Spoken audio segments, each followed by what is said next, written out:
सुप्रभात छात्रों, अभी तक हम पढ़ रहे थे पुल्लिंग की पहचान करना, है ना। आज हम पढ़ेंगे स्त्रीलिंग की पहचान करना।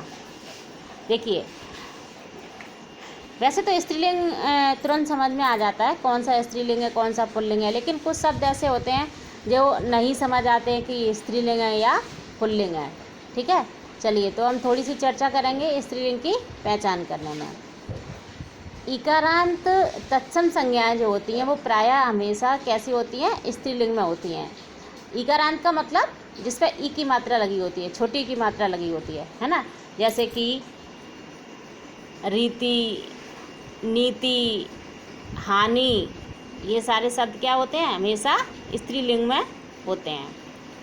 और जिन शब्दों के अंत में आहट, आई, नी, आवट या आदि आते हैं वे सब, मतलब ये जो प्रत्यय हैं आहट, आई, नी, आवट या ये जो प्रत्यय हैं, ये जिन शब्दों में लगे होते हैं वो ज़्यादातर क्या होते हैं, स्त्रीलिंग ही होते हैं। जैसे कि आहट, मुस्कराहट, घबराहट, चिकनाहट, मिलावट आदि।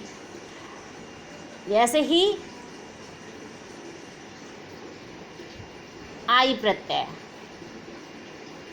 जैसे कि पढ़ाई, अब पढ़ाई की, है ना, पढ़ाई की जाती है, पढ़ाई किया जाता नहीं होता है ना।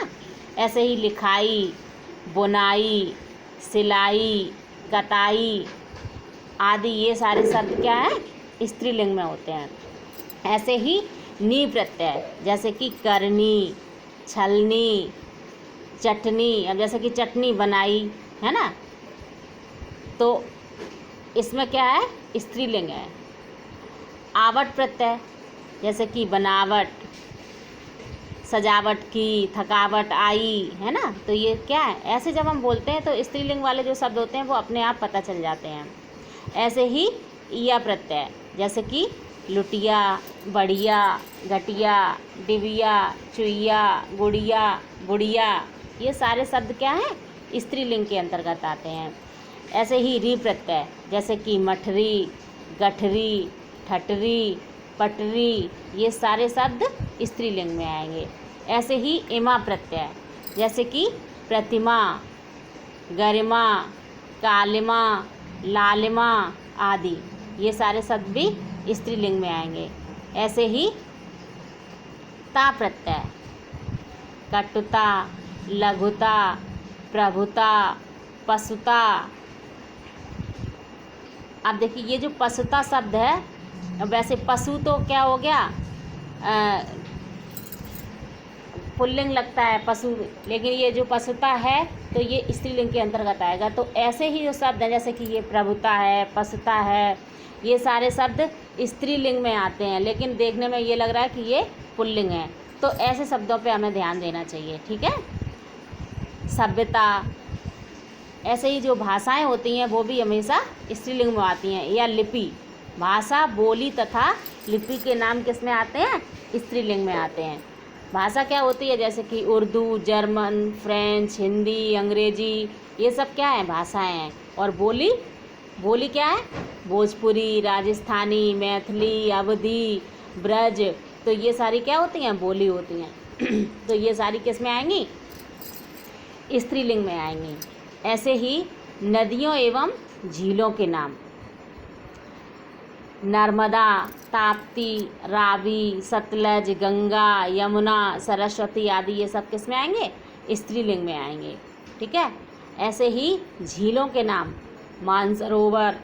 अब मानसरोवर झील है, तो जितने भी झील होती हैं वो सब किस में आती हैं, स्त्रीलिंग में आती हैं। तो मानसरोवर देखने में ये लग रहा है कि ये पुल्लिंग हो सकता है, लेकिन ये स्त्रीलिंग है, ठीक है। तो मानसरोवर, डल झील, सामर आदि ये सारे स्त्रीलिंग में आएंगे। ऐसे ही हिंदी की तिथियों के नाम स्त्रीलिंग में होते हैं, जैसे दौज, तीज, पंचमी, छठ, सप्तमी, अष्टमी, नवमी, है ना, ये सारे किस में आएंगे, स्त्रीलिंग में आएंगे। शरीर के अंगों के नाम भी स्त्रीलिंग में होते हैं, जैसे कि एड़ी, ठोड़ी, नाभि आदि, ये सब किस में होते हैं, स्त्रीलिंग में होते हैं। ऐसे ही अरबी फारसी के वे शब्द जिनके अंत में आ, ता, सा, हा होता है वे स्त्रीलिंग में होते हैं। जैसे कि आ प्रत्यय लगा होता है तो दुआ, दवा, सजा आदि। ता प्रत्यय लगा होता है तो अदालत, नफ़रत, बरकत, ताकत आदि। कोशिश, साजिश, सिफारिश आदि, ये सारे शब्द किस में होते हैं? स्त्रीलिंग में होते हैं। ठीक है, तो आज के लिए बस इतना ही। धन्यवाद।